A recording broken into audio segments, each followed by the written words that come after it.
रतनपुर गांव में संपत और कप्ता नाम के दो व्यक्ति रहते थे। रतनपुर गांव के करीब के जंगल में एक डायन का आतंक था।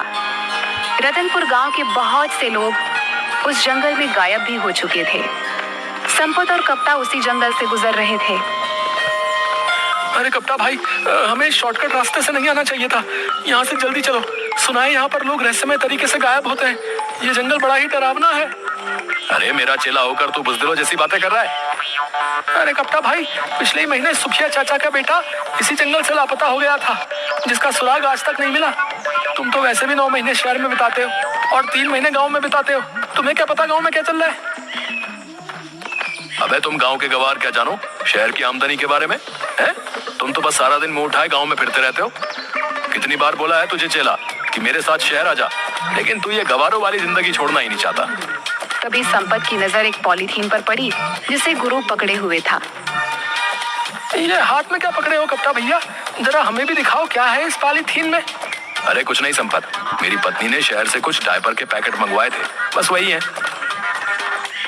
डायपर के पैकेट? लेकिन जहाँ तक मैं जानता हूँ तुम्हारे घर में तो कोई बच्चा है ही नहीं। अबे पगला हो गया है क्या? मुन्ना को भूल गया क्या? मुन्ना? अरे वो तो 10 साल का हो चुका है कप्ता भैया। सांड की तरह फैल फैल कर मोटा ताजा हो रखा है। क्या वो अभी भी डायपर पहनता है? तुम गांव के गवार क्या जानो? तुम गांव के गवार इस बात को नहीं समझोगे। हम शहर के रहने वालों के तौर तरीके कैसे कैसे होते हैं। हाँ, बड़े शहर वाले बनते फिरते हो। अरे सीधे सीधे ये क्यों नहीं कहते कि तुम्हारा वो सांड जैसा मुन्ना अब भी बिस्तर पर सुसु कर लेता है? अरे मैंने उसे बड़े लाड़ प्यार से पाला है। क्या खाक लाड़ प्यार? अरे कान पर 2 मारो उसके, बिस्तर पर सुसु करना बंद कर देगा। उसको पीटने के बजाय उसके लिए डायपर के पैकेट और ला कर दे रहे हो और कहते हो कि हम शहर वालों के जीने के तौर तरीके बड़े अलग होते हैं। इससे तो अच्छा मेरा गाँव है भला।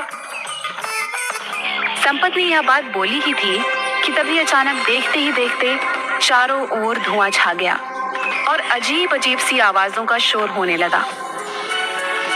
ये धुआं कैसे संपत? मुझे कुछ भी दिखाई नहीं दे रहा। तभी संपत के कानों में कप्ता की चीख टकराई। चीख सुनकर संपत बुरी तरह से डर गया और बेहद फुर्ती से वहां से भागने लगा।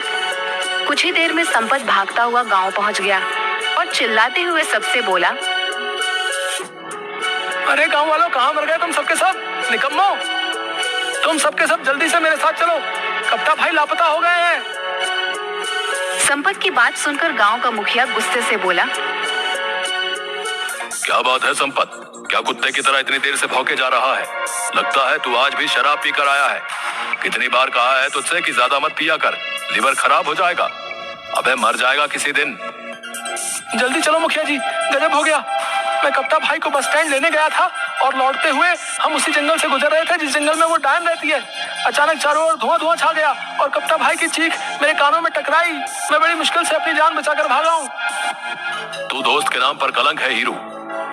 अपने जिगरी दोस्त को, जिसे तू अपना गुरु मानता है, उसे अकेला छोड़कर भाग आया और हम सब गांव वालों को निकम्मा बोल रहा है। अरे तो क्या करता? मैं भी उस डायन का शिकार हो जाता। हाँ, अगर मैं तेरी जगह होता, मैं अपने दोस्त का साथ कभी नहीं छोड़ता।